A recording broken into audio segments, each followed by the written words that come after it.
Hi, I'm Ryan Kelly. I'm one of the co-owners of Northwest Martial Arts, and I'm here today with my son Rylan, who has volunteered to help me show some jiu-jitsu positions and strategy. So first of all, most of jiu-jitsu is on the ground, and when we go to the ground, one person's going to end up on top and one person's going to be on bottom. So Rylan, if you end up on bottom and I'm on top here, the best position for Rylan to be in is what we call guard position. Guard just means that he has his legs in between him and I in some way. Sometimes people might lock their legs around the person or have the feet on the biceps or on the hips or something, but somehow the legs are in between us. The legs are very strong, so Rylan can use his legs to keep me away. If I'm trying to come in and pin him down or get him, he can push into me and I can't get in even if I try really hard to get in. The legs are just too strong here in this position, so this is a safe position for Rylan. But for me, I'm going to want to get around his legs. That's what we call passing the guard. So if I can go over, under, or around the legs and get to a better position,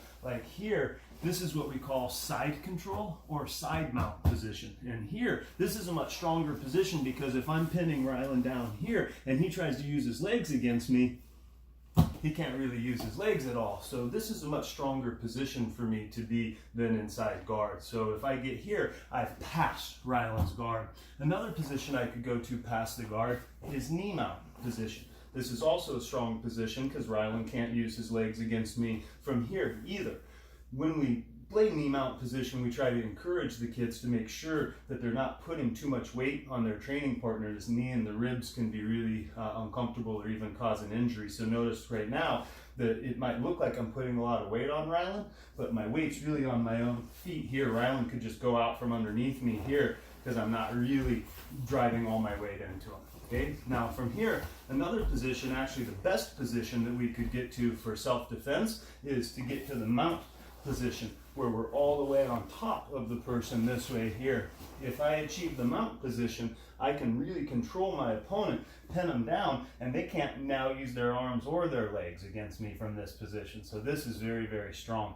Sometimes in jiu-jitsu too, the person will turn all the way over and I'll end up in what we call back mount position. Or in our kids program, we call monkey backpack, because if the person rolls over and I'm still behind them, I would end up wrapping my legs around them in this position here and control them this way here. And now wherever they spin or go, I'm like a backpack on them this way here, or like a monkey clinging to its mama's back. So this is the monkey backpack position. We don't emphasize that position as much for our kids program. Not quite as safe as full mount for self-defense, but it is a position that we do use in jiu-jitsu. So a couple other things to keep in mind about safety in jiu-jitsu. We never bend or grab onto the fingers or the toes, right? Obviously could really hurt someone if you pull or push on their finger. We also avoid pushing or touching the face. We don't push on each other's noses or get near the eyes or anything like that. And in adult jiu-jitsu, and as the kids get older, they'll start to learn what we call submission holds. So actually joint locks and choke holds and things like that that are not a part of the kids program when they first start out.